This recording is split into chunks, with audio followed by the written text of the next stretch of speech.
Merhaba arkadaşlar, kanalıma tekrar hoş geldiniz. Bir önceki videomuzda bebeğimizin kafasını örmüştük. Bu videomuzda da yüz şekillendirmesini ve kollarını yapacağız. İsterseniz hemen başlayalım. Bebeğimin kollarıyla başlıyorum arkadaşlar. İlk olarak sihirli halkamı yapıyorum. Şu şekilde sihirli halkamı yaptım. Halkamı bağlıyorum ve içine 6 sık iğne yapıyorum.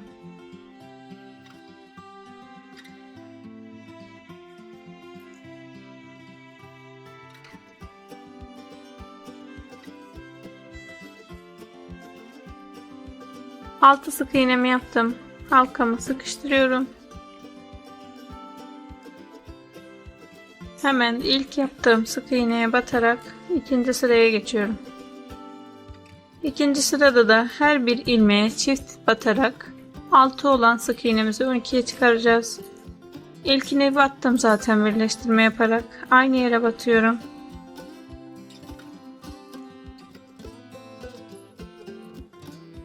Diğerine geçip çift batıyorum. Bu şekilde her bir ilmeğe çift batarak 12 sık iğne örüyorum.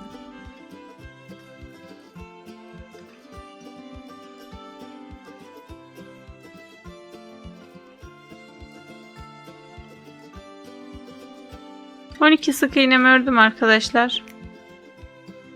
3. sıradayım. Hemen ilmek belirleyicimi alıyorum. 3. sıradan ilk sık iğnemi örüyorum. Sıramı belirlemek için ilmek belirleyicimi takıyorum. Bu sırada da bir sık iğne bir arttırma yapacağız. İlk sık iğnemi ördüm.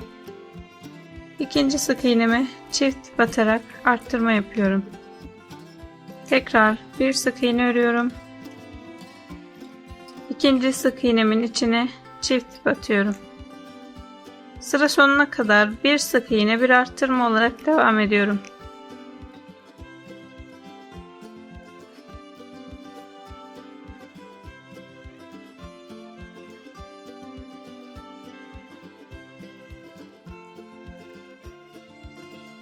Bir sık iğne bir arttırma olarak 3. sıramı tamamladım arkadaşlar. Toplamda 18 sık iğnem oldu. 4. sıradayım. 4, 5 ve 6. sırada 3 sıra boyunca her bir ilmeğe bir kez batıyoruz.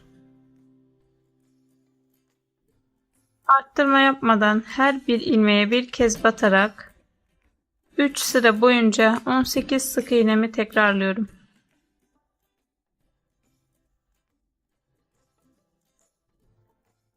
Üç sıra her ilmeğe bir ilmek ördüm arkadaşlar. 7. sıradayım.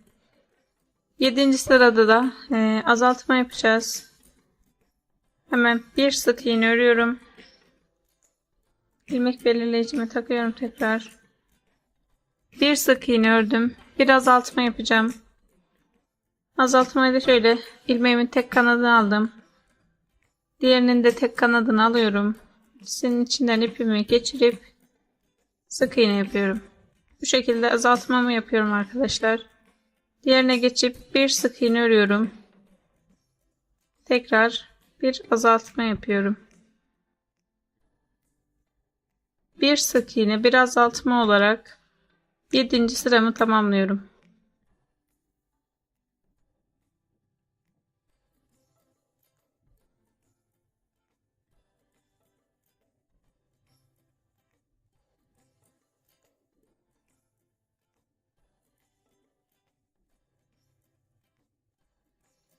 Bir sık iğne bir azaltma olarak sıramı tamamladım.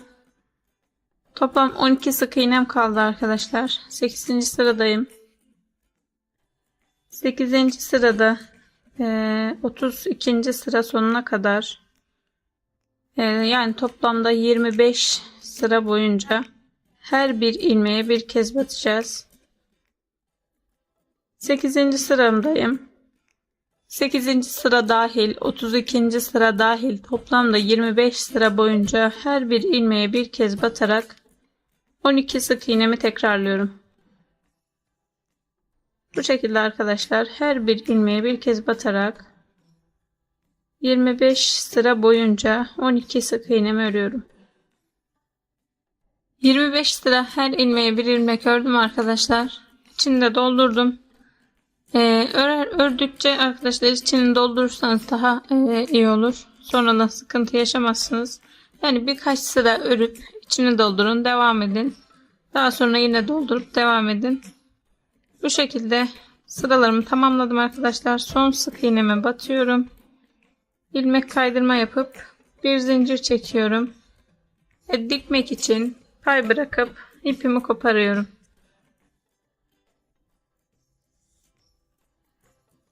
Bu şekilde arkadaşlar bebeğimin kolunu tamamladım. Aynı ölçülerde aynısından bir tane daha örüyoruz ve diğer parçalarıyla devam ediyoruz. Bebeğimin yüz şekillendirmesini yapıyorum şimdi arkadaşlar. Önce burnuyla başlayacağım. Burnu için şöyle göz hizasından 2 sıra aşağıya tam gözleri ortalayacak şekilde yer belirledim. Arada 5 ilmek bıraktım. Bu sizin örgünüze göre değişebilir arkadaşlar. 5 ya da 6 olabilir bu aradaki. Yani sadece biz gözleri ortalayarak tam orta, hani gözünüze nasıl güzel görünüyorsa ya da hangi ilmeklerde tam ortalıyorsanız 5 ya da 6 olabilir. İlmek bırakarak göz hizasından 2 sıra aşağıya burnunu yapıyoruz. İğneme ipimi taktım.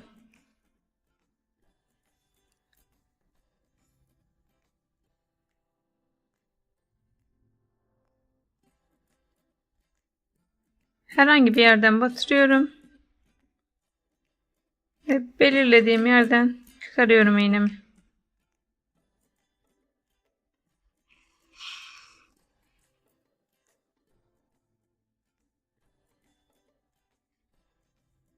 Diğer tarafa geçip iğnemi batırıyorum. Ve karşısından hemen ilk battığım yerden çıkarıyorum.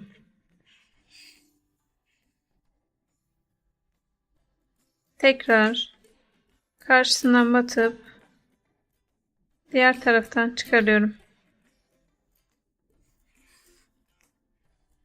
Bu şekilde arkadaşlar birkaç kez böyle şekil geçiş yaparak burnunu şekillendiriyoruz.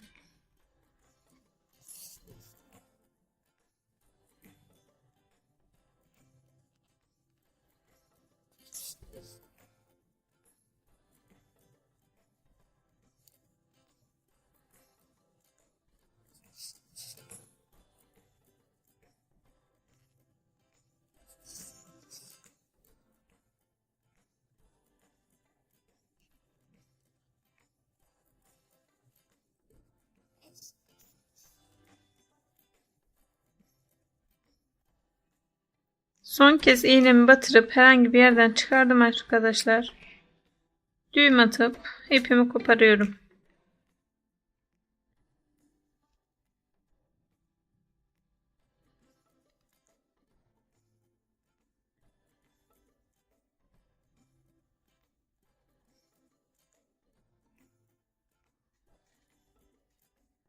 Bu iplerimizi içeride kaybediyoruz. Tığımı herhangi bir yerden batırıyorum. İpimin olduğu yerden çıkarıyorum. İpimi alıp ve içeriye çekiyorum. Diğerini de aynı şekilde içeride kaybediyorum.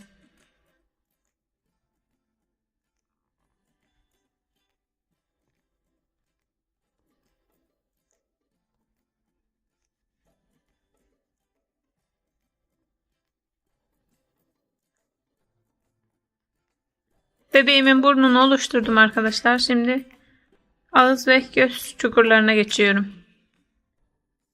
Ağız ve göz çukurlarına geçiyorum şimdi arkadaşlar. Ağzı için ben yer belirledim. Bunu da burundan 4 sıra aşağıya yerimi belirledim. Şöyle 4 sıra aşağıya iniyorum.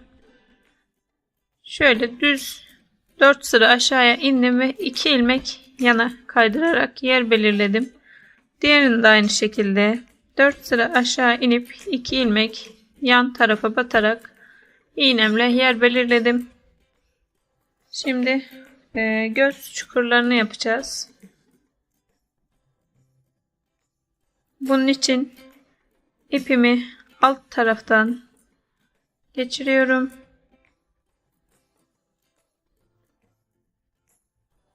Benim iğnem küçük olduğu için arkadaşlar böyle ortadan bir yerden çıkarıyorum. Siz büyük iğneyle yapıyorsanız direkt göz hizasına gelebilirsiniz. Yine aynı yerden batırıp, dediğim gibi benim iğnem küçük olduğu için ben buradan çıkarmak zorunda kaldım ve aynı yerden batırıp göz hizasına geliyorum. Büyük iğne kullanıyorsanız direkt göz hizasına çıkabilirsiniz.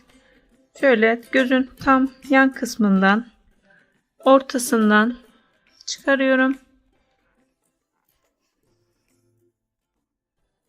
Şu şekilde arkadaşlar, gözü ortalayacak şekilde tam yan kısmından ipimi çıkardım. Diğer tarafa geçiyorum. Aynı battığım sıraya diğer gözün yan tarafından batıyorum. Ve ağız için belirlediğim yerden çıkarıyorum.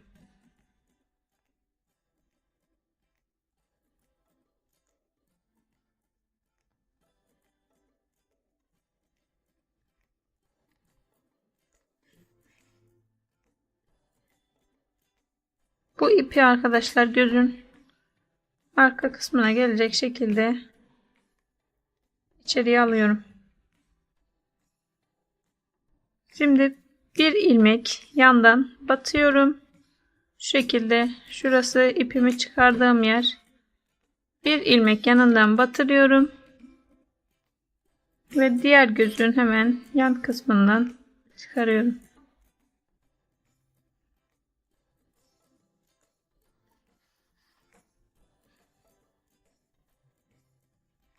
Yine aynı şekilde diğer yandan aynı sıraya batırıp ağız için belirlediğim yerden çıkarıyorum.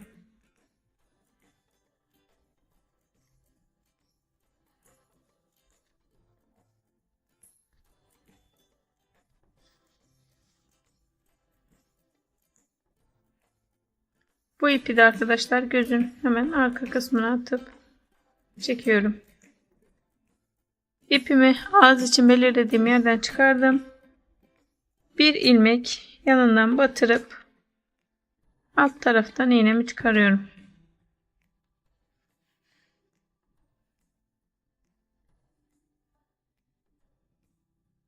Şimdi arkadaşlar bu iki ucu tutup çekiyorum.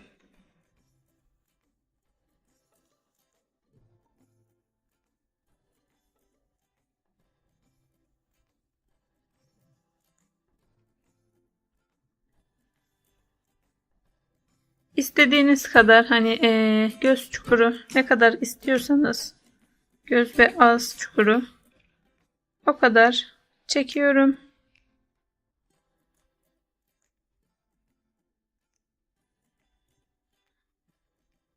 Çekerken de ağzı düzeltmeyi unutmayın arkadaşlar. Potluk olmaması için.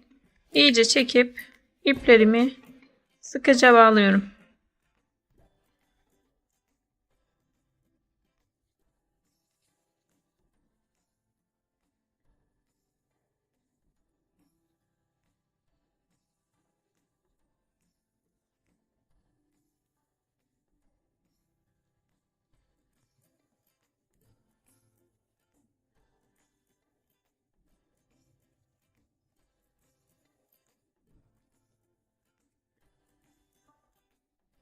Göz ve ağız çukurunu da oluşturduk arkadaşlar.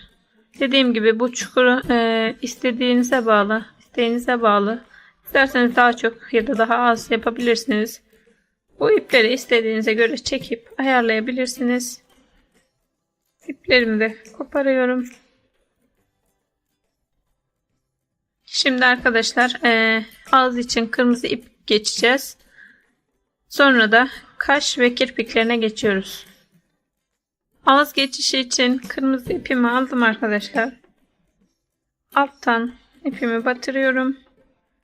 Ağız çukuru yaptığım yerden iğnemi çıkarıyorum.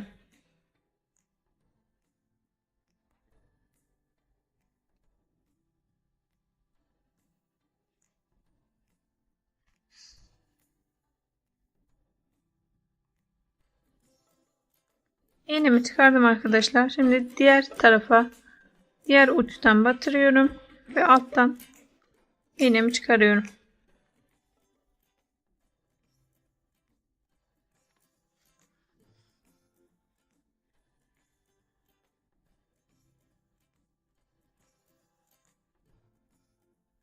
Bu şekilde arkadaşlar ağız geçişinde yaptım.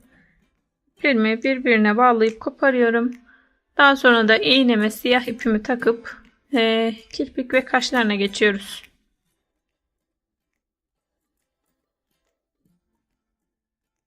Kaş ve kirpiğin bir tanesini yaptım ben arkadaşlar. Fazla detay olmadığı için önceden yaptım. İkincisini sizlere göstereceğim. Hemen ipimi gözün yan kısmından çıkardım. Yan tarafa şöyle çapraz gelecek şekilde 2 sıra yukarısından batırıyorum. Bir sıra atlayıp ikinci sıradan ipimi çıkarıyorum. Bu şekilde arkadaşlar ipimi çıkardım. Bu kirpiklerin uzunluğu ya da kısalığı tamamen size bağlı arkadaşlar. Zevkinize göre yapabilirsiniz. Bu ipimi ilk battığım yere tekrar batıyorum. Ve kaş için yukarıya çıkacağım şimdi arkadaşlar. Şöyle hemen göz hizasından yukarıya doğru çıkıyorum. Şöyle yani şuraya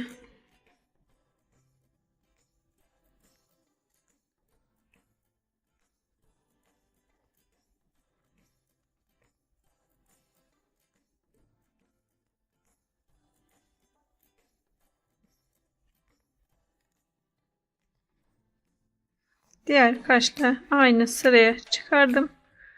İpimi çekiyorum ve bu sırada da ikinci kaşımı oluşturmuş oldum. Pardon arkadaşlar, kirpiği oluşturduk. Kaş için yukarıya çıkardım. Dediğim gibi şöyle göz hizasına çıkarıyorum. Bunu da şöyle göstereyim, kirpikten 1-2 sıra atlayıp 3. sıradan batırdım. Yani bir üst sıraya geliyoruz. Göz hizasından sayarsak eğer şu şekilde, şurası kirpiğin hizası. Buradan 1-2-3 sıra atlayıp 4. sıradan çıkarıyoruz arkadaşlar. Bu uç kısımdan sayarsanız kirpikle 2 sıra atlayıp 3. sıradan, gözden sayarsanız da 3 sıra atlayıp 4. sıradan çıkarıyoruz. Daha sonra arada 5-6, yani sizin zevkinize bağlı arkadaşlar, kaşın uzunluğunu belirleyip bir alt sıraya iniyorum.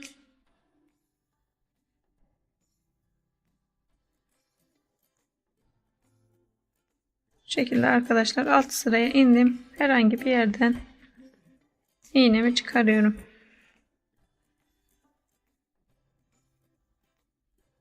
Bu şekilde kaş ve kirpiklerini oluşturdum. İpimi bağlayıp içeride kaybediyorum.